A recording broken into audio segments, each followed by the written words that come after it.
নমস্কার বন্ধুরা, তিয়াশাস রেসিপিতে সকলকে স্বাগত জানাই। আজ হাজির হয়েছি সয়াবিনের একটা দুর্দান্ত স্বাদের কাবাবের রেসিপি নিয়ে, যেটা গরম গরম ভাতের সাথে খেতে দুর্দান্ত লাগে। এছাড়াও শুধু মুখে আপনারা এটা খেতে পারেন। ঘরে থাকা সামান্য কয়েকটা উপকরণ দিয়ে রেসিপিটা আপনারা বানিয়ে নিতে পারবেন। তো চলুন দেখে নেওয়া যাক এই সয়াবিনের কাবাবের রেসিপি আমরা কিভাবে বানাই। এখানে আমি 200 গ্রাম মতো সয়াবিন নিয়েছি। এবার এই সয়াবিনটাকে একটা বড় পাত্রে ঢেলে নিচ্ছি। এবার আমি এর মধ্যে ফুটন্ত গরম জল অ্যাড করে দিচ্ছি। এবার গরম জলটা দিয়ে সয়াবিনের সঙ্গে ভালোভাবে নেড়েচেড়ে মিশিয়ে নিয়ে এবার এটাকে ঢাকা দিয়ে 10 থেকে 15 মিনিট এইভাবে রেস্টে রেখে দেব।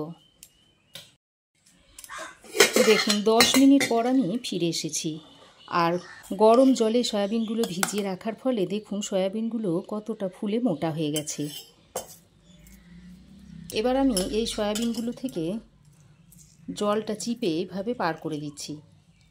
যতটা সম্ভব জলটা চিপে বার করে দিতে হবে। তারপর একটা মিক্সিং জারের মধ্যে ভরে নিচ্ছি।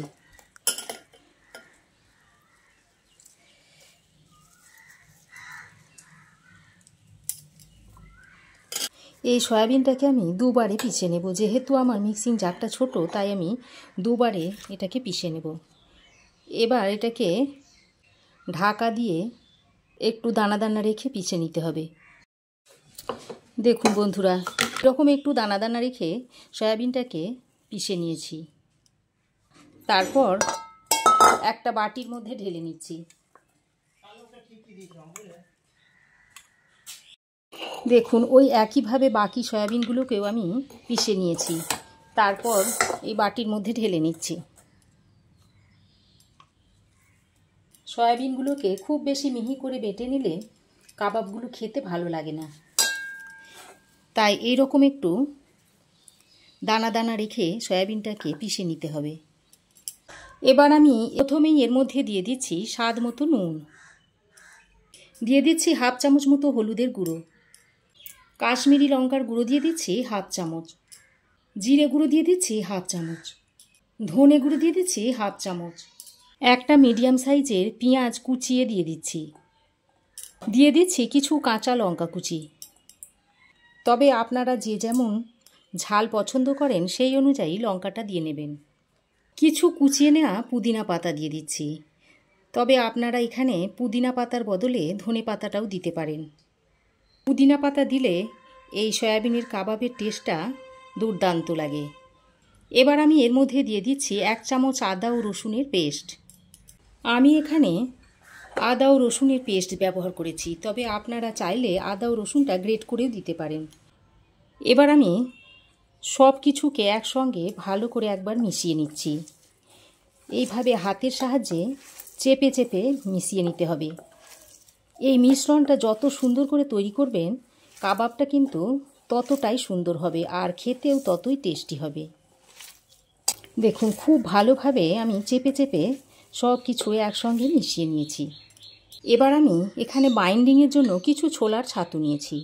প্রথমে আমি 2 চামচ মতো ছোলার ছাতু এর মধ্যে দিয়ে দিচ্ছি।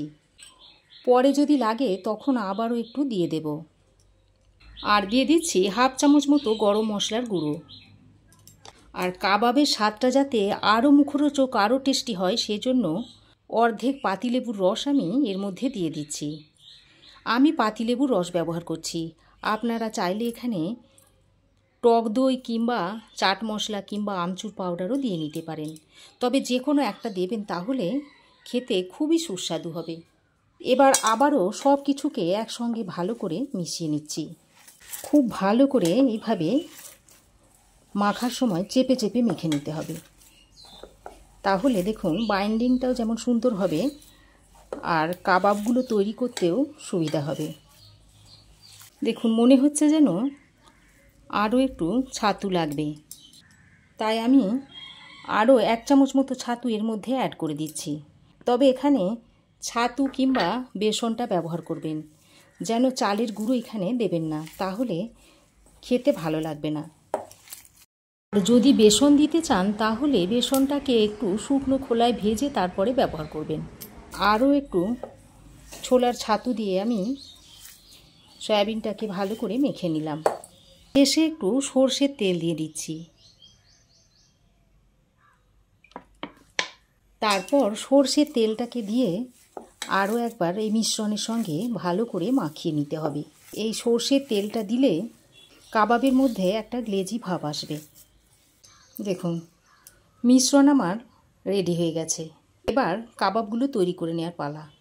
দেখুন প্রথমে এইভাবে হাতে নিয়ে গোল গোল শেপ দিয়ে নিচ্ছি। তারপর এইভাবে আমি চ্যাপটা শেপে কাবাবগুলোকে তৈরি করে নিচ্ছি। তারপর একটা প্লেটে রেখে দিচ্ছি। এইভাবে সমস্ত কাবাবের শেপগুলো আমি দিয়ে নেব। তবে কাবাবগুলো খুব বেশি মোটা করবেন না, আবার খুব বেশি পাতলাও করবেন না, একটু মাঝারি সাইজ করে নেবেন, তাহলে ভাজতে সুবিধা হবে। বেশি মোটা করলে ভিতর পর্যন্ত ভালোভাবে কুক হবে না, আর আবার পাতলা যদি করেন তাহলে শক্ত হয়ে যাবে কাবাবগুলো।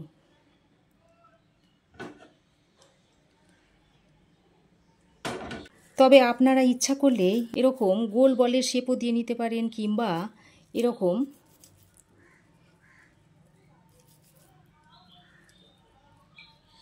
শেপও লম্বা লম্বা শেপও দিয়ে নিতে পারেন। আমি এইভাবে চ্যাপটা শেপের তৈরি করে নিচ্ছি। তো বন্ধুরা, এইভাবে সয়াবিনের কাবাবটা তৈরি করে খেয়ে দেখবেন। খেলে বুঝতেই পারবেন না যে এটা মাংস দিয়ে হয়েছে নাকি সয়াবিন দিয়ে হয়েছে। সয়াবিন দিয়ে তৈরি কাবাবের স্বাদ কিন্তু মাংসের চেয়ে কোনো অংশে কম হবে না। একবার আপনারা বানিয়ে খেয়ে দেখবেন, তারপর বলবেন যে কেমন হয়েছে। দেখুন বন্ধুরা, সমস্ত কাবাবের শেপগুলো আমি দিয়ে নিয়েছি। এবার ভেজে নেওয়ার পালা।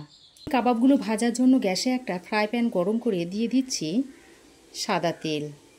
আমি কাবাবগুলোকে শ্যালো ফ্রাই করে নেব। তেলটা দিয়ে ফ্রাই প্যানে এভাবে একটু স্প্রেড করে দিচ্ছি। তেল খুব ভালোভাবে গরম করে নিয়েছি।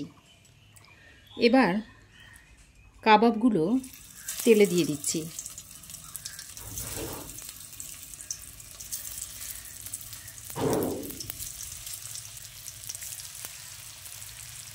দেখুন কাবাবের এক সাইড হয়ে গেলে কিছুক্ষণ পরে কাবাবগুলোকে আমি উল্টে দিচ্ছি।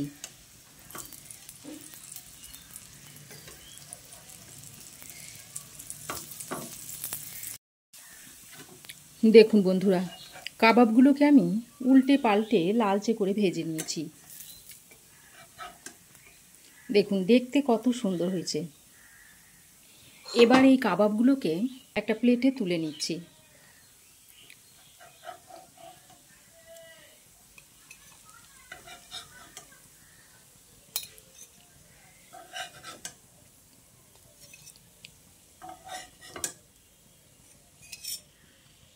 তারপর ওই একইভাবে বাকি কাবাবগুলোকেও আমি ভেজে নিচ্ছি। দেখুন বাকি কাবাবগুলোকেও আমি একইভাবে ভেজে তুলে নিচ্ছি। আমি এবার এর উপর দিয়ে একটু গোলমরিচের গুঁড়ো ছড়িয়ে দিচ্ছি। তৈরি হয়ে গেল গরমাগরম দারুণ সুস্বাদু সয়াবিনের কাবাবের রেসিপি। তো এটা আপনারা গরম গরম ভাতের সঙ্গে সার্ভ করতে পারেন, কিংবা সন্ধেবেলার স্ন্যাক্স হিসাবে এটাকে আপনারা ব্যবহার করতে পারেন। এটা খেতে দুর্দান্ত লাগে। তো একবার এইভাবে বানিয়ে খাওয়ার অনুরোধ রইল। আশা করছি আপনাদেরও ভালো লাগবে। এবার এর মধ্যে থেকে আমি একটা কাবাব আপনাদের ভেঙে দেখাচ্ছি। দেখুন ভিতরটাও কত সুন্দর হয়েছে, আর খেতে তো অসম্ভব টেস্টি হয়। তো বন্ধুরা, আমার এই আজকের দারুণ মুখরোচক ও সুস্বাদু সয়াবিনের কাবাবের রেসিপি আপনাদের কেমন লাগলো অবশ্যই কমেন্ট করে জানাবেন। ভালো লাগলে একটা লাইক ও শেয়ার করবেন। পাশে থাকা বেল আইকনটা অবশ্যই প্রেস করবেন। আর আমার চ্যানেলে নতুন বন্ধু হয়ে থাকলে প্লিজ চ্যানেলটা সাবস্ক্রাইব করার অনুরোধ রইল। আজ এ পর্যন্তই। আবার দেখা হবে নতুন কোনো রেসিপি নিয়ে নেক্সট এপিসোডে। সে পর্যন্ত ভালো থাকবেন, সুস্থ থাকবেন। ধন্যবাদ।